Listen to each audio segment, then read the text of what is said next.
జాతీయ విద్యా విధానం 2020 మన స్కూల్ ఎడ్యుకేషన్ సిస్టంలో ఒక పెద్ద మార్పు తీసుకురాబోతోంది. అసలు మన విద్యా వ్యవస్థ ఎలా మారబోతోంది? ఈ మార్పుల వెనుక అసలు ఉద్దేశ్యమేంటి? రండి, ఈరోజు మనం ఈ విషయాలన్నిటినీ చాలా వివరంగా చూద్దాం. సో మనందరికీ ఇన్నేళ్లుగా అలవాటైన మన స్కూల్ ఎడ్యుకేషన్ సిస్టమ్ నిజంగా మారబోతోందా? ఈ ప్రశ్నకు ఒక్క మాటలో సమాధానం చెప్పాలంటే అవును, అది మామూలు మార్పు కాదు, ఒక సమూలమైన మార్పు రాబోతోంది. ఇంతకీ ఏంటా మార్పు చూద్దాం రండి. సరే, ఏ మార్పులొచ్చాయో చూసే ముందు అసలు ఈ మార్పులు ఎందుకు తీసుకురావాల్సొచ్చింది? ఈ కొత్త విద్యా విధానం వెనుక ఉన్న అసలు ఆలోచన ఏంటి? ఫస్ట్ దాన్ని అర్థం చేసుకోవడానికి ప్రయత్నిద్దాం. చూడండి, ఈ కొత్త పాలసీకి ప్రధానంగా 3 లక్ష్యాలున్నాయి. మొదటిది, ప్రతి విద్యార్థిలోనూ ఉన్న పూర్తి టాలెంట్ని బయటకు తీసుకురావడం. ఇక రెండవది, అందరికీ సమాన అవకాశాలిస్తూ ఒక మంచి సమాజాన్ని నిర్మించడం. అండ్ ఫైనలీ, ఈ రెండింటి ద్వారా మన దేశాభివృద్ధికి ఒక బలమైన పునాది వేయడం. అయితే ఈ పాలసీ యొక్క అల్టిమేట్ గోల్ చాలా పెద్దది.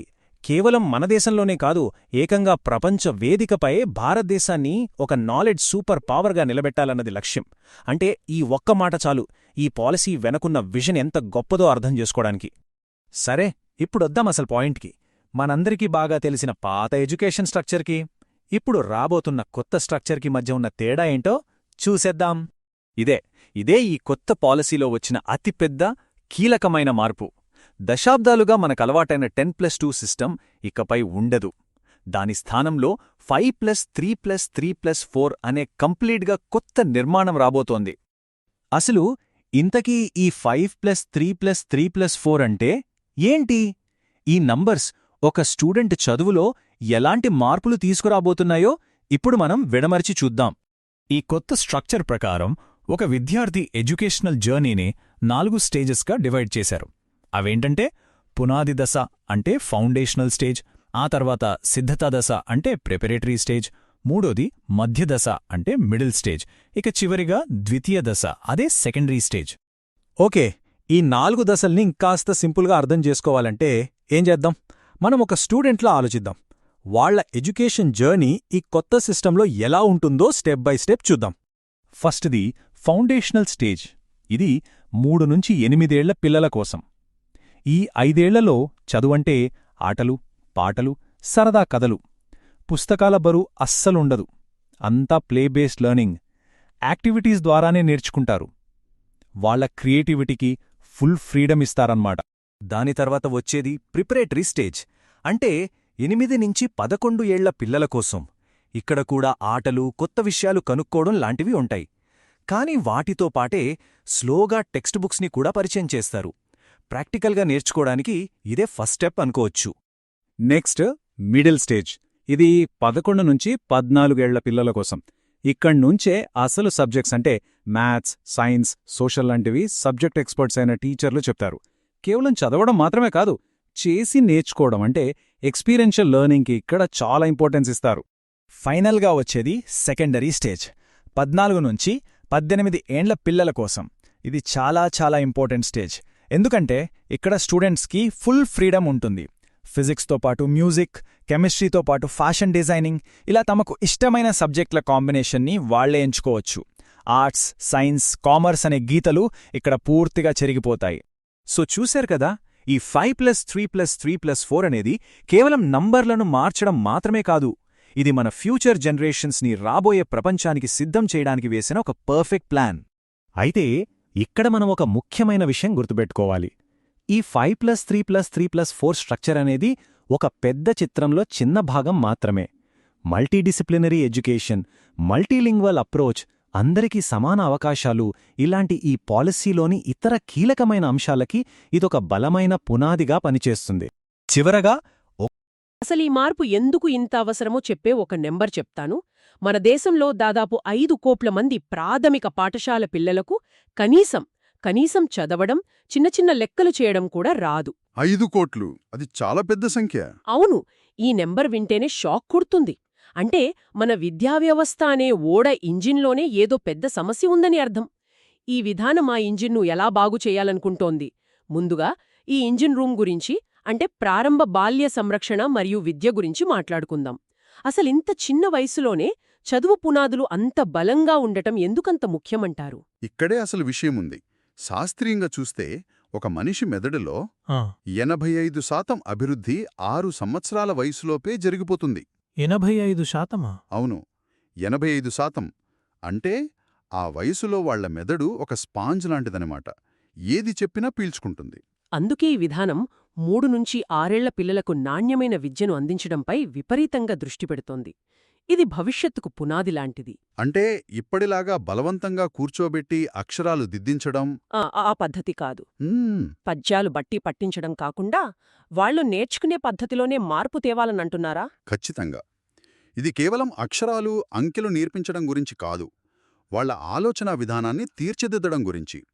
ఆట ఆధారిత, కార్యాచరణ ఆధారిత పద్ధతుల ద్వారా చదువు చెప్పాలి. అంటే ఎలా? ఒక ఉదాహరణ చెప్పగలరా? తప్పకుండా. అంటే పిల్లలు ఆడుతూ, పాడుతూ, రంగులు వేస్తూ, కథలు వింటూ, వాళ్లకు తెలియకుండానే చాలా విషయాలు నేర్చుకోవాలి. ఉదాహరణకు 10 అంకెలు నేర్పించాలనుకోండి. 10 మంది పిల్లల్ని ఒక సర్కిల్లో నిలబెట్టి లెక్కించడం, లేదా ఒక కథ చెప్పి అందులోని పాత్రల గురించి వాళ్లనే మాట్లాడమనడం. అంగన్వాడీ కేంద్రాలను, ప్రాథమిక పాఠశాలలను కలిపి ఈ వ్యవస్థను బలోపేతం చెయ్యాలనేది ప్లాన్. వినడానికి చాలా బాగుంది. కానీ చాలామంది తల్లిదండ్రులకు ఒక అనుమానం వస్తుంది. మా పిల్లలు బడికి ఆడుకోడానికా వెళ్లేది అని. అసలు చదువు, క్రమశిక్షణ వెనకబడిపోతాయేమో అనే భయముంటుంది కదా? ఇది చాలా, చాలా ముఖ్యమైన ప్రశ్న. ఇక్కడ ఆట అంటే క్రమపద్ధతి లేని ఆట కాదు. ఇదొక స్ట్రక్చర్డ్ ప్లే అన్నమాట. Structured play. అవును. అంటే ప్రతి ఆటకు ఒక విద్యాపరమైన లక్ష్యం ఉంటుంది. పిల్లలు సమూహంగా ఆడేటప్పుడు పంచుకోవడం, ఒకరినొకరు గౌరవించుకోవడం వంటి సామాజిక నైపుణ్యాలు నేర్చుకుంటారు. ఒక పజిల్ సాల్వ్ చేసేటప్పుడు సమస్యను ఎలా పరిష్కరించాలో నేర్చుకుంటారు. ఇది వాళ్ల మెదడుకు మేత వేస్తుంది, వాళ్లలో జిజ్ఞాసను పెంచుతుంది. నిజమే. సంప్రదాయ పద్ధతిలో భయంతో నేర్చుకునేదానికన్నా ఈ పద్ధతిలో ఇష్టంతో నేర్చుకున్నది వాళ్లకు జీవితాంతం గుర్తుంటుంది. క్రమశిక్షణ అనేది దండంతో రాదు, వాళ్లకు నచ్చిన పనిలో నిమగ్నమవడం ద్వారా వస్తుంది. అర్థమైంది. అయితే మనం మొదట అనుకున్న ఆ 5 కోట్ల మంది పిల్లల సంగతేంటి? వాళ్ల విషయంలో ఈ విధానం నిర్దిష్టంగా ఏం చేయాలనుకుంటోంది? అవును, ఆ సమస్యను పరిష్కరించడానికే దీన్ని ఒక జాతీయ మిషన్గా ప్రకటించారు. లక్ష్యం చాలా స్పష్టంగా ఉంది. 2025 నాటికి ప్రతి విద్యార్థి 3వ తరగతి పూర్తి చేసేసరికి తప్పనిసరిగా చదవడం, రాయడం మరియు ప్రాథమిక గణితం నేర్చుకొనుండాలి. ఓకే. దీనికోసం తీసుకుంటున్న చర్యలేంటి? కొన్ని కీలక చర్యలు ప్రతిపాదించారు. మొదటిది ఉపాధ్యాయ ఖాళీలను ముఖ్యంగా వెనుకబడిన గ్రామీణ ప్రాంతాలలో వెంటనే భర్తీ చేయడం. ఎందుకంటే టీచర్ లేని బడి ఆత్మలేని శరీరం లాంటిది కదా. నిజమే. ఇలా పిల్లలు ఇంటి వాతావరణం నుండి బడి వాతావరణానికి సులభంగా అలవాటు పడతారు. సరే, మనం ఇంజిన్ రూమ్ను బాగు చేశాం అనుకుందాం. పిల్లలకు అద్భుతమైన పునాది వేశాం. కాని ఆ పునాది మీద భవనం కట్టడానికి వాళ్ళి బడిలోనే ఉండాలి కదా. ఇక్కడే మన ముందున్నది అతిపెద్ద సమస్య. అదే డ్రాపౌట్స్. 6 నుండి 17 ఏళ్ల వయసున్న 3.22 కోట్ల మంది పిల్లలు బడి బయట ఉన్నారంటే అంటే అంతమంది ప్రయాణికులు ఓడలోంచి దూకేస్తున్నట్టే లెక్క. సరిగ్గా అదే వాస్తవం. ఈ సమస్య ప్రాథమిక స్థాయి నుండి పైకి వెళ్లే కొద్దీ మరింత తీవ్రమవుతోంది. ముఖ్యంగా 11, 12 తరగతులకొచ్చేసరికి ఆ వయస్సు పిల్లల్లో కేవలం 56.5% మందే బడిలో ఉంటున్నారు. సగం కన్నా కొంచెం ఎక్కువ అంతే. అంతే. దాదాపు సగం మంది మధ్యలోనే చదువు ఆపేస్తున్నారు. ఈ సమస్యను పరిష్కరించడానికి 2030 నాటికి ప్రీస్కూల్ నుండి సెకండరీ స్థాయి వరకు 100% నమోదు నిష్పత్తిని సాధించాలని ఒక భారీ లక్ష్యాన్ని నిర్దేశించుకుంది. ఒక్క నిమిషం, ఇక్కడే నేను మిమ్మల్ని ఆపాలి. 100%. వినడానికి గొప్పగా ఉంది. కాని అది ఆచరణ సాధ్యమేనా? దేశంలో సరైన టాయిలెట్లు, మంచినీళ్లు లేని పాఠశాలలు వేలల్లో ఉన్నాయని నివేదికలు చెప్తున్నప్పుడు 100% అనేది కాగితంపై అందంగా కనిపించే నినాదంలా మిగిలిపోయే ప్రమాదం లేదా? మీ సందేహం సరైనదే. ఇది చాలా పెద్ద సవాలు, కాదనిలేం. కానీ ఈ విధానం కేవలం లక్ష్యాన్ని ప్రకటించి వదిలేలేదు. దాన్ని చేరుకోవడానికి ఒక బహుముఖ వ్యూహాన్ని కూడా సూచించింది. ఎలా? మొదటిది మీరు చెప్పినట్టు అన్ని పాఠశాలల్లో సురక్షితమైన, నాణ్యమైన మౌలిక సదుపాయాలు కల్పించడం. రెండవది ప్రతి విద్యార్థిని ట్రాక్ చేయడం. ట్రాక్ చేయడమా? అవును. అంటే ఒక విద్యార్థి బడికి సరిగ్గా రాకపోయినా, చదువులో వెనకబడినా వెంటనే గుర్తించి కారణాలు తెలుసుకుని చర్యలు తీసుకోవడం. మూడవది ప్రతి పాఠశాల సముదాయానికి సలహాదారులనో సామాజిక కార్యకర్తలను నియమించడం. వాళ్ళు విద్యార్థులతో, వారి తల్లిదండ్రులతో మాట్లాడి వాళ్ల సమస్యలను అర్థం చేసుకుంటారు. దీన్ని ఒక ఉదాహరణతో అర్థం చేసుకునే ప్రయత్నం చేద్దాం. ఒక గ్రామంలో 14 ఏళ్ల అమ్మాయి బడి మానేసిందనుకుందాం. దానికి కారణం కేవలం బడిలో టాయిలెట్లు లేకపోవడమేనా, లేక కుటుంబానికి ఆర్థికంగా సాయపడాలనే ఒత్తిడా? ఈ ట్రాకింగ్ విధానం ఆ అమ్మాయిని ఎలా గుర్తిస్తుంది? ఆ తర్వాత ఆ సామాజిక కార్యకర్త ఏం చేస్తారు? చాలా మంచి ప్రశ్న. ఇక్కడే ఈ విధానం లోతుగా ఆలోచించింది. ట్రాకింగ్ సిస్టమ్ ఆ అమ్మాయి గైర్హాజరును గుర్తిస్తుంది. వెంటనే ఆ సమాచారం స్థానిక సామాజిక కార్యకర్తకు వెళ్తుంది. ఆ కార్యకర్త ఆ అమ్మాయి ఇంటికి వెళ్లి తల్లిదండ్రులతో మాట్లాడతారు. ఓకే. సమస్య ఆర్థికమైతే ప్రభుత్వం నుండి అందే స్కాలర్షిప్లు, పథకాల గురించి వివరిస్తారు. టాయిలెట్ల సమస్య అయితే పాఠశాల యాజమాన్యంతో మాట్లాడి దాన్ని పరిష్కరించేలా చూస్తారు. ఒకవేళ బాల్య వివాహం వంటి సామాజిక సమస్య అయితే అప్పుడు చట్టపరమైన సహాయం అందించి, కౌన్సిలింగ్ ఇప్పించి ఆ అమ్మాయిని తిరిగి బడికి తీసుకురావడానికి ప్రయత్నిస్తారు. అంటే సమస్య మూలాల్లోకి వెళ్లి పరిష్కరించడం అన్నమాట. సరిగ్గా. ఇది సులభం కాదు, కాని ఇది జరగకపోతే 100% లక్ష్యం ఎప్పటికీ సాధ్యం కాదు. సరే, పిల్లల్ని బడికి తెచ్చాం, వాళ్లు మధ్యలో మానేయకుండా చూసుకున్నాం, అంతా బాగుంది. కాని ఇప్పుడు అసలు మ్యాటర్కొద్దాం. క్లాస్ రూమ్ లోపల ఏం జరుగుతోంది? వాళ్ళు ఏం నేర్చుకుంటున్నారు? నాకైతే ఈ పాలసీలో అత్యంత విప్లవాత్మకంగా అనిపించిన విషయం ఇదే. అవును. కేవలం ఏమి నేర్చుకోవాలి అనేదానిపైనే కాకుండా ఎలా నేర్చుకోవాలి అనేదానిపై విపరీతమైన ఫోకస్ ఉంది. అవును, ఇది ఈ విధానం యొక్క ఆత్మ అని చెప్పొచ్చు.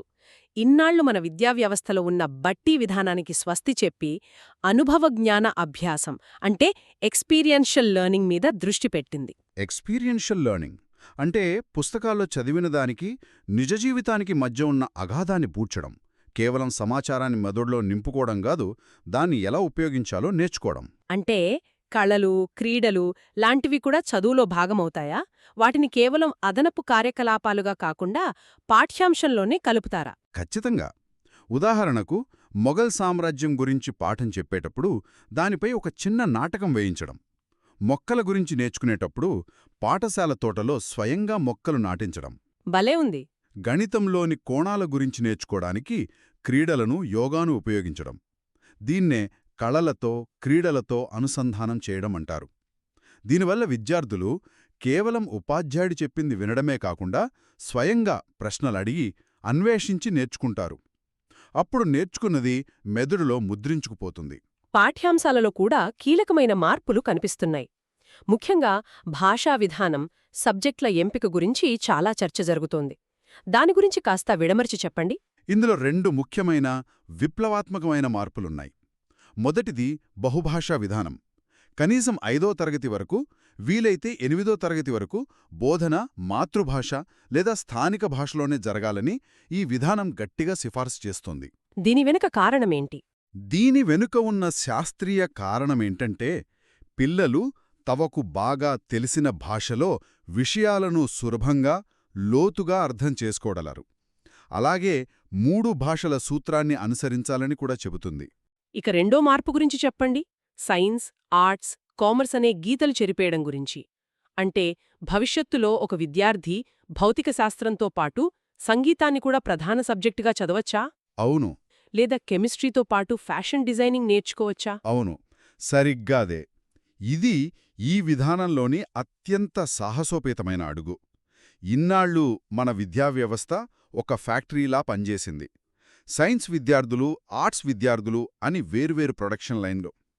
కాని ఈ పాలసీ చెబుతుందదేమిటంటే, జ్ఞానం ఒక్కటే, దాన్ని చూసే కోణాలే వేరు. వావ్! భవిష్యత్తులో ఒక డేటా సైంటిస్ట్ గొప్ప కథలు చెప్పగలగాల, ఒక కవి కోడింగ్ రాయగలగాలి. ఇది కేవలం సబ్జెక్టులను కలపడం కాదు, మన ఆలోచనా విధానాన్ని మార్చడం. నిజంగానా? నేను స్కూల్లో ఉన్నప్పుడు ఫిజిక్స్ అంటే ఇష్టం, కాని దాంతోపాటు చరిత్ర చదవాలని కూడా ఉండేది. కాని అలా కుదరదు, నువ్వు సైన్స్ స్టూడెంట్ అని చెప్పారు. ఆ రోజుల్లో నాలాంటి వాళ్లకి ఈ ఆప్షన్ ఉండుంటే ఎంత బాగుండేదో. మీలాంటి వాళ్లకోసమే ఈ మార్పు. ఒక విద్యార్థికి విశ్లేషణాత్మక నైపుణ్యాలు, సృజనాత్మక నైపుణ్యాలు రెండూ అవసరం. ఈ కృత్రిమ విభజనలు వాళ్ల సమగ్ర అభివృద్ధికి అడ్డంకిగా మారాయి. మరి మార్కుల సంగతేంటి? మూల్యాంకన విధానంలో కూడా మార్పులుంటాయా? తప్పకుండా. దీనికి అనుగుణంగా మూల్యాంకన విధానంలో కూడా మార్పులు రాబోతున్నాయి. సంవత్సరానికి ఒకసారి పెట్టే పరీక్షలతో విద్యార్థి ప్రతిభను అంచనా వేయడం మానేసి, నిరంతర మూల్యాంకనం ద్వారా వాళ్ల విశ్లేషణాత్మక నైపుణ్యాలను, భావనలపై వాళ్లకున్న అవగాహనను పరీక్షిస్తారు. మొత్తం మీద చూస్తే ఈ జాతీయ విద్యా విధానం 2020 అనేది భారత విద్యావ్యవస్థను సమూలంగా మార్చాలనే ఒక పెద్ద ఆశయంతో వచ్చినట్టుంది.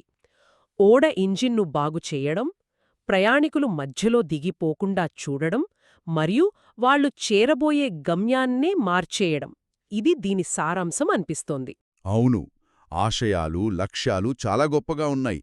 కానీ మన ముందున్న అతిపెద్ద సవాలు వాటి అమలు. ఈ నూతన పద్ధతుల్లో దేశవ్యాప్తంగా ఉన్న లక్షలాది మంది ఉపాధ్యాయులకు శిక్షణివ్వాలి. అది చాలా కష్టం. చాలా కష్టం. వాగ్దానం చేసిన మౌలిక సదుపాయాలను నిర్మించాలి. కేంద్ర, రాష్ట్ర ప్రభుత్వాలు, విద్యా సంస్థలు, ఉపాధ్యాయులు, తల్లిదండ్రులు అందరూ కలిసికట్టుగా ఒకే లక్ష్యంతో పనిచేస్తేనే కాగితంపై ఉన్న ఈ అద్భుతమైన ఆశయాలు క్షేత్రస్థాయిలో నిజమవుతాయి.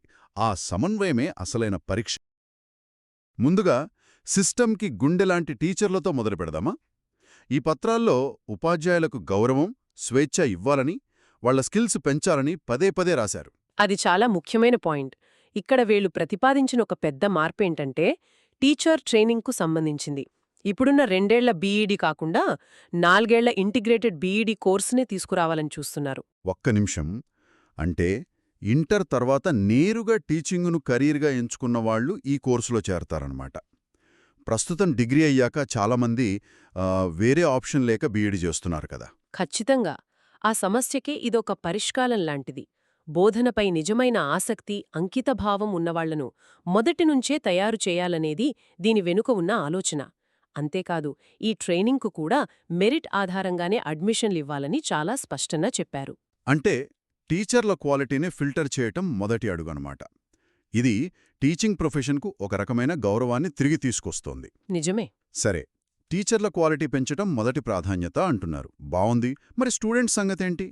పత్రాల్లో సమానత్వం అంటే ఈక్విటీ, చేరిక, ఇంక్లూజన్ అనే పదాలు చాలాసార్లు కనిపించాయి. ప్రతి విద్యార్థికి వాళ్ల అవసరాలకు తగ్గట్టుగా సహాయమందించడం. ఈ పాలసీలో ప్రత్యేక అవసరాలున్న పిల్లలపై ఎక్కువ ఫోకస్ పెట్టారు. వాళ్లకి టెక్నాలజీ సహాయంతో పాఠాలు చెప్పడం, వాళ్ల కోసం ప్రత్యేకంగా ట్రైనింగ్ పొందిన టీచర్లను పెట్టడం. అంటే వాళ్లను స్పెషల్ స్కూల్స్లో కాకుండా అందరితో పాటే చదివించే వాతావరణం కల్పించడం. కానీ ఇది ఆచరణలో ఎంతవరకు సాధ్యం? మన స్కూళ్లల్లో దానికి తగ్గ ఇన్ఫ్రాస్ట్రక్చర్ ఉందా? టీచర్లకు ఆ ట్రైనింగ్ ఉందా? అదే ఇక్కడున్న అసలైన సవాలు. పాలసీలో చెప్పడం సులభమే, కానీ దాన్ని అమలు చేయడానికి చాలా వనరులు, సంకల్పం కావాలి. ఇది కేవలం విద్యను అందించడం కాదు, వాళ్లకోసం ఒక సపోర్ట్ సిస్టమ్ నిర్మించడం లాంటిది. ఇక్కడే అసలు విషయం ఆసక్తికరంగా మారుతోంది. స్కూళ్ల నిర్వహణలోనే ఒక కొత్త కాన్సెప్ట్ ప్రవేశపెట్టారు. పాఠశాల సముదాయాలు లేదా స్కూల్ కాంప్లెక్సెస్. ఈ పేరు వినడానికి కొత్తగా ఉంది. ఏంటిది? పరిష్కారం చూపే ప్రయత్నం. ముఖ్యంగా పల్లెటూర్లలో కొన్ని స్కూళ్ళు చాలా చిన్నవిగా ఉంటాయి. పట్టుమని 10 మంది పిల్లలు కూడా ఉండరు. అక్కడ సరైన టీచర్లుగాని, లైబ్రరీ, ల్యాబ్ లాంటి సౌకర్యాలుగాని ఉండవు. నిజమే. ఈ స్కూల్ కాంప్లెక్సెస్ ఆలోచన ప్రకారం ఒక ప్రాంతంలో ఉన్న ఓ 15-20 స్కూళ్లను కలిపి ఒక గ్రూపుగా చేస్తారు. ఓకే. అంటే వనరులను పంచుకోవడం కోసం ఒక నెట్వర్క్ లాంటిది ఏర్పాటు చేస్తారన్నమాట. ఆలోచనైతే బావుంది. కేవలం వనరులను పంచుకోవడమే కాదు. ఉదాహరణకు, ఒక స్కూల్లో సైన్స్ టీచర్ లేకపోతే ఆ కాంప్లెక్స్లోని మరో స్కూల్ టీచర్ వచ్చి వారానికి 2 క్లాసులు చెప్పొచ్చు. ఒక స్కూల్లో మంచి ల్యాబ్ ఉంటే పక్క స్కూల్ పిల్లలు కూడా వచ్చి వాడుకోవచ్చు. ఇది వినటానికి అద్భుతంగా ఉంది. కాని ఆచరణలో ఉపాధ్యాయుల మధ్య అహంభావాలు, పాఠశాలల మధ్య పోటీలు అడ్డంకిగా మారవా? ఒక పాఠశాల తమ బెస్ట్ టీచర్ని వేరే స్కూల్కి పంపటానికి అంత సులభంగా ఒప్పుకుంటుందా? నిస్సందేహంగా. ఇవి ఆచరణలో ఎదురయ్యే అతిపెద్ద సవాళ్లు. దీని విజయం పూర్తిగా స్థానిక పరిపాలన, ఉపాధ్యాయుల సహకారంపైనే ఆధారపడి ఉంటుంది.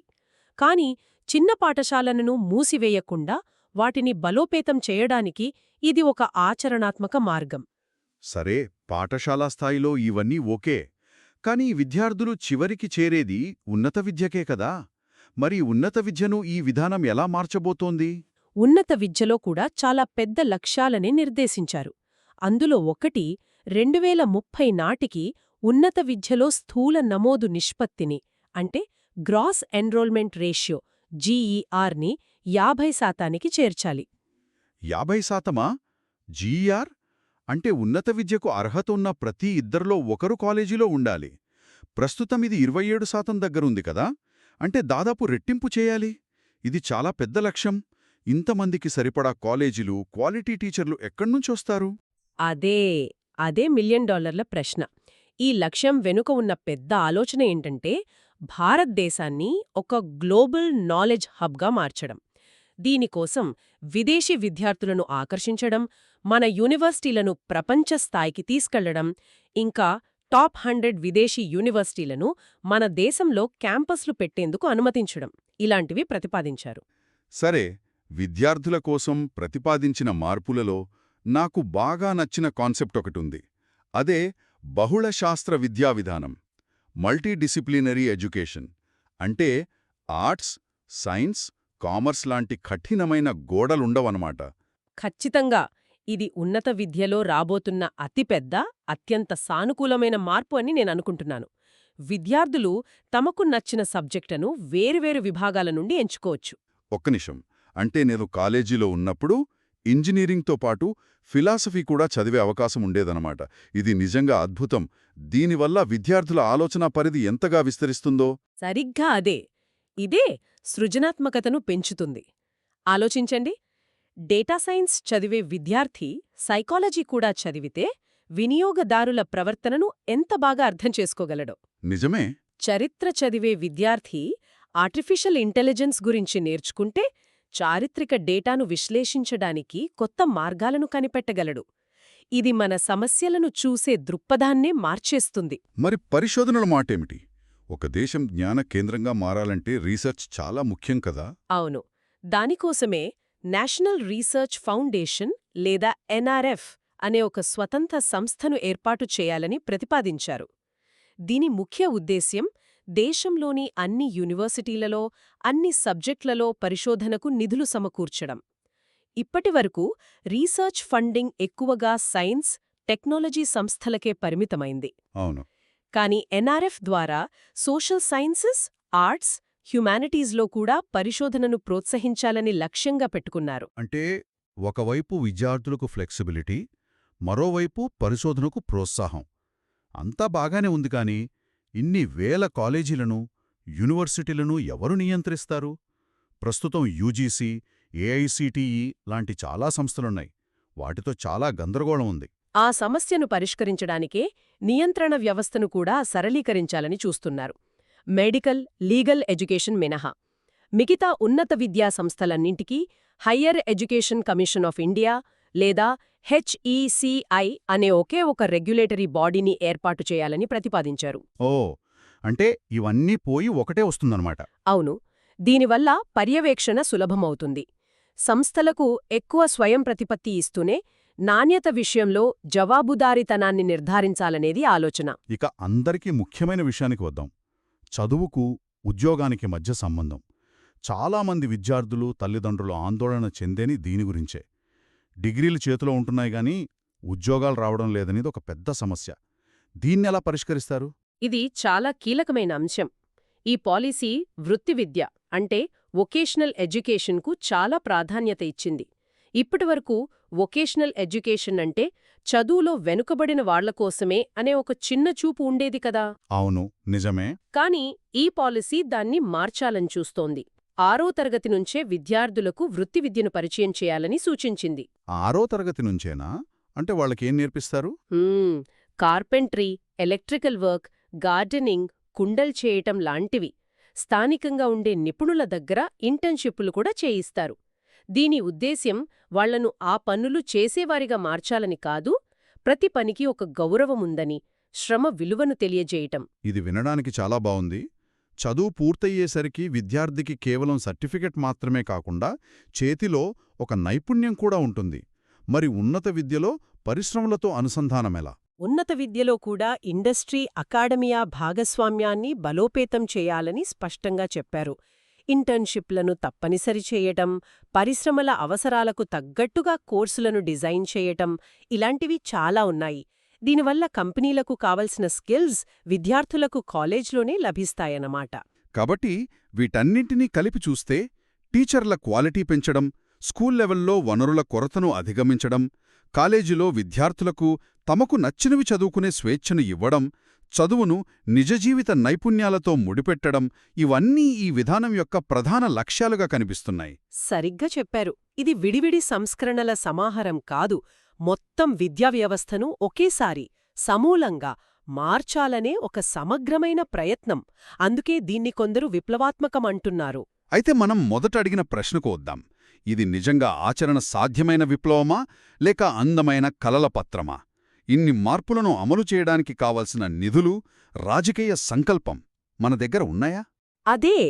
అదే అసలైన సవాలు. ఈ పాలసీ సంస్థలకు విపరీతమైన స్వయం ప్రతిపత్తి ఇస్తుంది. బహుళ విద్యా విధానంతో స్వయం ప్రతిపత్తి కలిగిన సంస్థలను రూపొందించడానికి ఒక స్పష్టమైన మార్గాన్ని చూపుతుంది.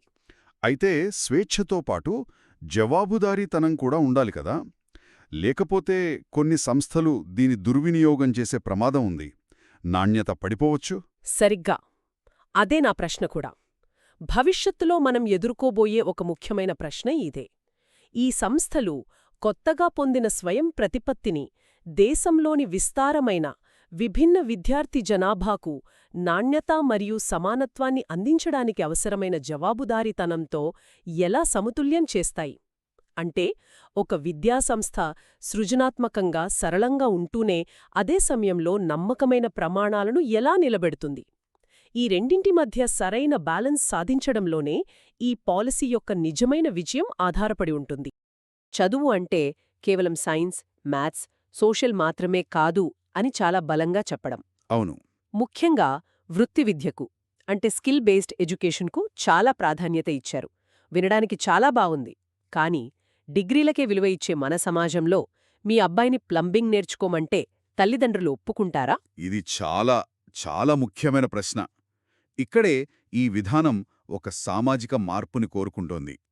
మన దగ్గర చదువు అంటే డాక్టరు, ఇంజనీర్ అవ్వడమే అనే ఒక బలమైన అభిప్రాయం ఉంది కదా. ఉంది, ఇప్పటికీ ఉంది. ప్లంబింగ్, కార్పెంట్రీ లాంటి నైపుణ్యాలను కొంచెం తక్కువగా చూస్తారు. ఈ విధానం ఆ ఆలోచననే సవాలు చేస్తోంది. ఏంటంటే కోడింగ్ ఎంత ముఖ్యమో ఒక ఎలక్ట్రికల్ సర్క్యూట్ను రిపేర్ చేయడం కూడా అంతే ముఖ్యం, అంతే గౌరవప్రదం అని చెప్పడమే అసలు మార్పు. అంటే శ్రమ గౌరవం గురించి కూడా మాట్లాడుతున్నారన్నమాట. ఖచ్చితంగా. ఇది కేవలం ఉపాధి గురించి కాదు, శ్రమ గౌరవం గురించి కూడా. అంటే థీరీతో పాటు ప్రాక్టికల్ స్కిల్స్ కూడా ఉండాలి, దీన్ని స్కూల్ లెవెల్ నుంచే తీసుకురావాలి అని అంటున్నారు కదా. ఇది ఆచరణలో ఎంతవరకు సాధ్యం? ఇప్పటికే సిలబస్ భారంతో ఉన్న పిల్లలకు ఇది అదనపు భారం అవ్వదా? మంచి పాయింట్. ఇది ఖచ్చితంగా ఒక సవాలు. దీనికి 2 విషయాలు ముఖ్యం. ఒకటి, వృత్తి విద్యను ఒక సపరేట్ సబ్జెక్ట్గా కాకుండా చదువులో భాగంగా చూడాలి.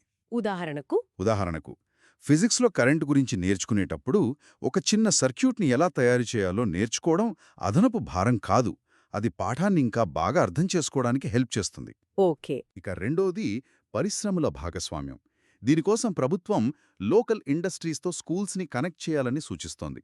విద్యార్థులు కొన్ని రోజులు దగ్గర్లోని వర్క్షాప్లలో ఇంటర్న్షిప్ చేసేలా ప్రోత్సహించడం అన్నమాట. అంటే ఇండస్ట్రీస్ కూడా ముందుకు రావాలి? అవును, వాళ్లకూడా ప్రోత్సాహకాలివ్వాలి. అప్పుడే ఇది విజయవంతం అవుతుంది. ఒకవేళ స్కూల్లో ఈ నైపుణ్యాలు నేర్చుకోలేకపోతే చాలామంది మధ్యలో చదువు ఆపేస్తుంటారు కదా. అలాంటి వాళ్లకోసం ఈ విధానంలో ఏమైనా ఉందా? జీవితాంతం నేర్చుకోవడం అనే కాన్సెప్ట్ ఇక్కడే వస్తుందా? అవునిక్కడే జీవితకాల అభ్యాసం లేదా లైఫ్ లాంగ్ లెర్నింగ్ అనే భావనను ముందుకు తెచ్చారు. చదువనేది 20-25 ఏళ్లకు ఆగిపోయేది కాదు, అది నిరంతరంగా సాగాలి అని ఈ పాలసీ చెబుతోంది. అంటే ఇది కేవలం డ్రాపౌట్స్ కోసమే కాదా? కాదు. టెక్నాలజీ ఇంత వేగంగా మారుతున్నప్పుడు మనం నిరంతరం కొత్త విషయాలు నేర్చుకుంటూ ఉండాలి. అప్స్కిల్లింగ్ అందాం కదా. అవును. లేదంటే వెనకబడిపోతాం. అందుకే వయోజన విద్యా కేంద్రాలను కేవలం అక్షరాస్యత కేంద్రాలుగా కాకుండా కమ్యూనిటీ లెర్నింగ్ సెంటర్లుగా మార్చాలని సూచిస్తోంది. అక్కడ ఏం నేర్పిస్తారు? డిజిటల్ స్కిల్స్, ఫైనాన్షియల్ లిటరసీ ఇలాంటివి కూడా నేర్పించాలని అంటున్నారు. ఈ రోజుల్లో అప్స్కిల్లింగ్ అంటే ఎక్కువగా ఆన్లైన్ కోర్సులే కదా. మరి ఈ పాలసీ టెక్నాలజీ పాత్రను ఎలా చూస్తోంది? కోవిడ్ తర్వాత ఇది చాలా ముఖ్యమైంది. ఖచ్చితంగా. టెక్నాలజీని ఒక లగ్జరీలా కాకుండా విద్యలో ఒక అంతర్భాగంగా చూస్తోంది ఈ పాలసీ. ముఖ్యంగా DIKSHA వంటి వేదికలను బలోపేతం చేయాలని లక్ష్యంగా పెట్టుకున్నారు. DIKSHA అంటే? అదొక ఆన్లైన్ ప్లాట్ఫామ్ కదా. అవును. విద్యార్థులకు, టీచర్లకు కావలసిన పాఠ్యపుస్తకాలు, వీడియోలు, వర్క్షీట్లు అన్నీ దొరికే ఒక ప్రభుత్వ ఆన్లైన్ లైబ్రరీ లాంటిది. దీన్ని మరింత విస్తృతం చేసి దేశంలో ఏ మారుమూల గ్రామంలో ఉన్న విద్యార్థికైనా దేశంలోని బెస్ట్ టీచర్ పాఠం వినే అవకాశం కల్పించాలనేది ఆలోచన. ఆలోచన చాలా బాగుంది. కానీ ఇక్కడే నాకో సందేహం. మనం డిజిటల్ ఇండియా అంటున్నాం. కానీ చాలా గ్రామాల్లో ఇప్పటికీ కరెక్ట్ ఇంటర్నెట్ లేదు, స్మార్ట్ఫోన్లు లేవు. నిజమే. ఈ డిజిటల్ డివైడ్ ఉన్నప్పుడు ఈ ఆన్లైన్ విద్య అందరికీ సమానంగా ఎలా అందుతుంది? ఇది ఉన్నవాళ్లకి, లేనివాళ్లకి మధ్య గ్యాప్ ఇంకా పెంచుదా? ఇది ఈ ప్లాన్లో ఉన్న అతిపెద్ద ప్రాక్టికల్ ఛాలెంజ్. సాంకేతికత అనేది రెండు వైపులా పదునున్న కత్తిలాంటిది. అవును. సరిగ్గా వాడితే అంతరాలను తగ్గించవచ్చు, లేదంటే పెంచవచ్చు. ఈ సమస్యను గుర్తించే ఈ విధానంలో కేవలం కంటెంట్ తయారు చేయడంపైనే కాకుండా డిజిటల్ మౌలిక సదుపాయాలను మెరుగుపరచడంపైన దృష్టి పెట్టాలని చెప్పారు. అంటే? టీవీ, రేడియో ద్వారా కూడా పాఠాలు చెప్పాలని, కమ్యూనిటీ సెంటర్లలో డిజిటల్ పరికరాలు అందుబాటులో ఉంచాలని సూచించారు. కానీ మీరు చెప్పినట్టు ఈ గ్యాప్ తగ్గించకుండా ఆన్లైన్ విద్యను ముందుకు తీసుకువెళ్లడం చాలా కష్టం. ఇవన్నీ కాగితంపై అద్భుతంగా ఉన్నాయి. కొత్త నిర్మాణం, వృత్తి విద్య, బహుభాషా విధానం అన్నీ బాగున్నాయి. కానీ అసలు ప్రశ్న, ఇంత పెద్ద ప్లాన్ను నిజంగా అమలు చేయడం సాధ్యమేనా? దీనికి కావలసిన డబ్బు, ట్రైనింగ్ అయిన టీచర్లు, వనరులు ఎక్కడ్నించొస్తాయి? ఇది $1 మిలియన్ ప్రశ్న. ఇది మరో అద్భుతమైన డాక్యుమెంట్గా మిగిలిపోయే ప్రమాదం లేదా? ఏ విధానమైనా దాని విజయం అమలుపైనే ఆధారపడి ఉంటుంది. ఈ విధానం రూపకర్తలకు కూడా ఈ విషయం తెలుసు. అందుకే అమలు ప్రణాళికకు ప్రత్యేక అధ్యాయాలు కేటాయించారు. దీనికి అతి ముఖ్యమైనవి 2. ఒకటి, నిధులు. ఫండ్స్. విద్యారంగానికి జీడీపీలో 6% కేటాయించాలని ఈ విధానం లక్ష్యంగా పెట్టుకుంది. ఇది చాలా పెద్ద మొత్తం. ప్రభుత్వాలతో పాటు ప్రైవేటు, సోషల్ పార్ట్నర్షిప్ను కూడా ఎంకరేజ్ చేయాలన్నారు. ఇక రెండోది, ఉపాధ్యాయులు. అవును, టీచర్ల పాత్ర చాలా కీలకం కదా. ఈ కొత్త పద్ధతుల్లో చెప్పడానికి వాళ్లకు భారీ స్థాయిలో శిక్షణ ఇవ్వాలి. అదెంతవరకు సాధ్యం? చాలా పెద్ద సవాలు. ప్రస్తుతమున్న ఉపాధ్యాయులకు రీట్రైనింగ్ ఇవ్వాలి. కొత్తగా వచ్చే టీచర్ల శిక్షణా విధానాన్ని పూర్తిగా మార్చాలి. బీఎడ్ కోర్సులను మరింత పటిష్టంగా 4 ఏళ్ల ఇంటిగ్రేటెడ్ ప్రోగ్రాంగా మార్చాలని ఈ విధానం సూచిస్తోంది. ఓకే. అమలును పర్యవేక్షించడానికి కేంద్ర, రాష్ట్ర స్థాయిలలో యంత్రాంగాలను బలోపేతం చేయాలి. ఇదొక రోజులో అయ్యే పని కాదు. దీనికి దశాబ్దాల నిబద్ధత అవసరం. ఇక చివరిగా, ఈ విధానం యొక్క అంతిమ లక్ష్యం 2040 నాటికి భారతదేశాన్ని ఒక ప్రపంచ జ్ఞానశక్తిగా మార్చడమంటున్నారు. అంటే ఏంటి? గ్లోబల్ నాలెడ్జ్ సూపర్ పవర్ అంటే కేవలం ఎక్కువ మంది గ్రాడ్యుయేట్లను తయారు చేయడమా? మంచి ప్రశ్న. జ్ఞానశక్తి అంటే కేవలం డిగ్రీల సంఖ్య కాదు. దాని అర్థం నాణ్యత, క్వాలిటీ. మన విద్యా వ్యవస్థ నుండి బయటకొచ్చే విద్యార్థులు కేవలం సమాచారాన్ని గుర్తుపెట్టుకునేవారుగా కాకుండా ఆ సమాచారాన్ని వాడి కొత్తవి సృష్టించేవారిగా, సమస్యలను పరిష్కరించేవారిగా ఉండాలి. అందుకే క్రిటికల్ థింకింగ్, క్రియేటివిటీ లాంటి పదాలు ఎక్కువగా వాడారు. అవును, మన యువత ఉద్యోగాలు వెతుక్కునేవారుగా కాకుండా ఉద్యోగాలు సృష్టించే ఆంట్రప్రెన్యూర్స్గా ఎదగాలి. ప్రపంచం ఎదుర్కొంటున్న సమస్యలకు మన దేశం నుండి సొల్యూషన్స్ రావాలి. అదే అసలైన జ్ఞానశక్తి. ఈ విధానంలోని ఒక కొటేషన్ నా దృష్టిని ఆకర్షించింది. విద్య అనేది కేవలం జ్ఞానాన్ని బదిలీ చేయడం కాదు, వ్యక్తిత్వాన్ని పూర్తిస్థాయిలో అభివృద్ధి చేయడం. బహుశా ఇదే ఈ విధానం యొక్క ఆత్మ కావచ్చు. నిస్సందేహంగా ఇది విద్య యొక్క నిర్వచనాన్ని విస్తృతం చేస్తుంది. విద్యార్థులను కేవలం ఇన్ఫర్మేషన్ బాక్సుల్లా కాకుండా నైతిక విలువలు, సామాజిక బాధ్యతగల మంచి పౌరులుగా తీర్చిదిద్దడం దీని ప్రధాన ఉద్దేశ్యం. ఈరోజు మన చర్చను ముగిస్తే కొన్ని కీలకమైన అంశాలు స్పష్టంగా కనిపిస్తున్నాయి. పాత 10+2 స్థానంలో 5+3+3+4 అనే కొత్త పునాది, నైపుణ్యాలకు కొత్త గౌరవం, మాతృభాషలో బలమైన పునాదితో బహుభాషా సామర్థ్యం. మరియు 2040 నాటికి భారతదేశాన్ని ఒక ఆవిష్కరణల కేంద్రంగా మార్చాలనే ఒక పెద్ద లక్ష్యం. ఇవన్నీ చాలా ఆశయపూరితమైన మార్పులు. మనం గుర్తుంచుకోవాల్సిన విషయం ఏంటంటే ఇది ఒక మార్గసూచి మాత్రమే, ఒక పర్ఫెక్ట్ ప్లాన్ కాదు. నిజమే.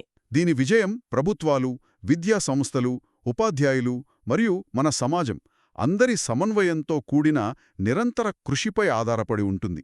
ఇది ఒక సుదీర్ఘ ప్రయాణం.